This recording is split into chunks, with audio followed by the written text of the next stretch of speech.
അപ്പോൾ പെട്രോൾ വാഹനങ്ങളുടെ വിലയ്ക്ക് ഇലക്ട്രിക് വാഹനങ്ങൾ വരാൻ പോകുന്നു. സംഭവം വേറൊന്നുമല്ല, നമ്മുടെ യൂണിയൻ ട്രാൻസ്പോർട്ട് മിനിസ്റ്റർ പറഞ്ഞാണ് ഇലക്ട്രിക് വാഹനങ്ങളെല്ലാം പെട്രോൾ വാഹനങ്ങൾ വിലയ്ക്ക് വരാൻ പോകുന്നു. സംഭവം വേറൊന്നുമില്ല കേട്ടോ, ഒന്ന് വിശദീകരിച്ച് പറയാം. പുള്ളി പറഞ്ഞത് 212 കിലോമീറ്റർ ലോങ്, അതായത് നമ്മുടെ ഡൽഹി ഡെറാഡൂൺ എക്സ്പ്രസ് ഹൈവേ നമ്മുടെ പബ്ലിക് യൂസിനായിട്ട് വന്നു കഴിഞ്ഞാൽ തന്നെ അത്യാവശ്യം മികച്ച രീതിയിൽ തന്നെ നമ്മുടെ ഇൻഫ്രാസ്ട്രക്ചറൊക്കെ ഡെവലപ്പ് ആവും. അതായത് EV ചാർജിങ് സ്റ്റേഷനൊക്കെ വളരെ മികച്ച രീതിയിൽ വളർത്താൻ പോവുകയാണ്.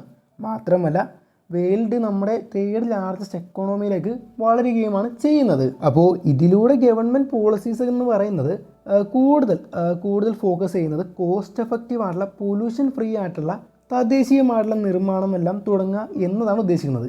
അതായത് ഇലക്ട്രിക് വാഹനങ്ങളെല്ലാം വളരെ മികച്ച രീതിയിൽ അതിൻ്റെയൊക്കെ വിൽപ്പനയെല്ലാം കൂട്ടുക, അതുപോലെ തന്നെ നമ്മുടെ പൊല്യൂഷൻ റെഡ്യൂസ് ചെയ്യുക, അതുപോലെ തന്നെ ലോജിസ്റ്റിക്സ് ചരക്ക് നീക്കം ചെയ്യാൻ വേണ്ടിയുള്ള കോസ്റ്റ് എല്ലാം കുറക്കുക എന്നതും കൂടിയാണ് ഉദ്ദേശിക്കുന്നത്. കാരണം എന്ന് പറയുന്നത് മികച്ച രീതിയിലുള്ള റോഡെല്ലാം വരുമ്പോൾ തന്നെ നമ്മുടെ ലോജിസ്റ്റിക്സ് ചരക്ക് നീക്കം ചെയ്യുന്നതെല്ലാം വളരെ സ്മൂത്തായിട്ട് നടക്കും.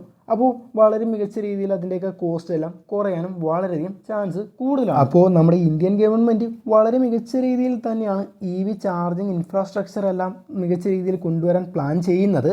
അപ്പോൾ അതുപോലെ തന്നെ EV പോളിസിയിലൊക്കെ കൂടെ നമ്മുടെ ഇപ്പോൾ നിലവിൽ വരുന്ന ഇമ്പോർട്ട് ഡ്യൂട്ടീസ് 110% ഒക്കെ 15% കുറക്കുമെന്നൊക്കെയാണ് പറയുന്നത്. അത് സമയമൊക്കെ എടുക്കുമായിരിക്കാം. അങ്ങനെ ഒരുപാട് വാഹന നിർമ്മാതാക്കൾ, വമ്പൻ വാഹന നിർമ്മാതാക്കളായ മറ്റ് വിദേശ രാജ്യങ്ങളിലുള്ള ഇലക്ട്രിക് വാഹനങ്ങളെല്ലാം നമ്മുടെ ഇന്ത്യയിലേക്ക് വരാനുള്ള ചാൻസ് വളരെ മികച്ച രീതിയിൽ വർദ്ധിക്കുകയുമാണ് ചെയ്യുന്നത്. അപ്പോൾ നിലവിലുള്ള EV എല്ലാം പ്രൈസ് വളരെ കൂടുതലാണ്. നമ്മുടെ ഇന്ത്യൻ കംപ്രഷനുള്ള വാഹനങ്ങളെ വെച്ച് നോക്കുമ്പോൾ പ്രൈസ് കൂടുതലാണ് കാറുകളുടെയൊക്കെ. അതെന്ന് വെച്ചാൽ അതിൻ്റെ ആ ഒരു ബാറ്ററി പാക്കിൻ്റെയൊക്കെയാണ് കൂടുതലും ഇമ്പോർട്ട് ചെയ്തുകൊണ്ടാണ് അതിൻ്റെയൊക്കെ വില കൂടാനുള്ള ചാൻസ് ഒക്കെ വരുന്നത്. പ്രധാനമായി ചൈന, കൊറിയ എന്നിവിടങ്ങളിലൊക്കെ ആയിട്ടാണ് ഈ ഒരു സാധനം നമ്മുടെ ഇന്ത്യയിലേക്ക് കൊണ്ടുവരുന്നത്. അപ്പോൾ ഒരു ഇലക്ട്രിക് വാഹനത്തിൻ്റെ 70%-ലേറെ വില വരുന്നത് അതിൻ്റെ ആ ഒരു ബാറ്ററിക്കാണ്. നമ്മുടെ ലോക്കൽ പ്രൊഡക്ഷൻ എല്ലാം സ്റ്റാർട്ട് ചെയ്ത് കഴിഞ്ഞാൽ ഈ പ്രൈസ് എല്ലാം EV വാഹനങ്ങളുടെ പ്രൈസ് എല്ലാം വളരെ മികച്ച രീതിയിൽ കുറവ് വരാൻ ചാൻസ് കൂടുതലാണ്. അപ്പോൾ പറയുവാണെങ്കിൽ ഇപ്പോൾ കിട്ടാവുന്നതിൽ മോസ്റ്റ് അഫോർഡബിൾ ആയിട്ടുള്ള ഇലക്ട്രിക് കാർ ഏതാണെന്ന് വെച്ചാൽ MGയുടെ കോമറ്റാണ്. ഇത് ഏകദേശം 4.99 ലക്ഷം രൂപയാണ് ഈ ഒരു വണ്ടിക്ക് വരുന്നത്.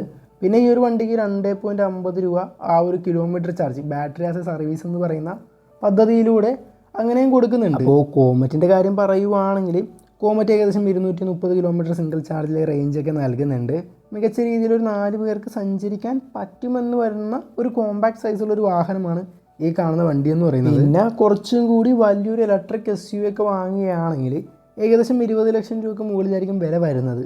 ഇതിന് മികച്ച രീതിയിലുള്ള ഡീസൻ്റ് ആയിട്ടുള്ള ഡ്രൈവിംഗ് റേഞ്ച് നൽകും, അതുപോലെ തന്നെ ക്യാബിൻ സ്പേസ് ഒക്കെ വരും. പക്ഷേ ഒരു കോമൺ മാനിനെ അഫോർഡബിൾ ചെയ്യാൻ പറ്റുന്നതിനേക്കാൾ കൂടുതലാണ് വില വരുന്നത്. അപ്പോൾ ഇതിൻ്റെ കാര്യമെന്ന് പറയുന്നത് ലോക്കലി ഡെവലപ്പ് ചെയ്യുന്ന ബാറ്ററീസ് എല്ലാം നിർമ്മാണം തുടങ്ങിയാൽ മാത്രമാണ് ഇതിനൊക്കെ ഒരു പരിഹാരം നൽകാൻ പറ്റുന്നുള്ളൂ.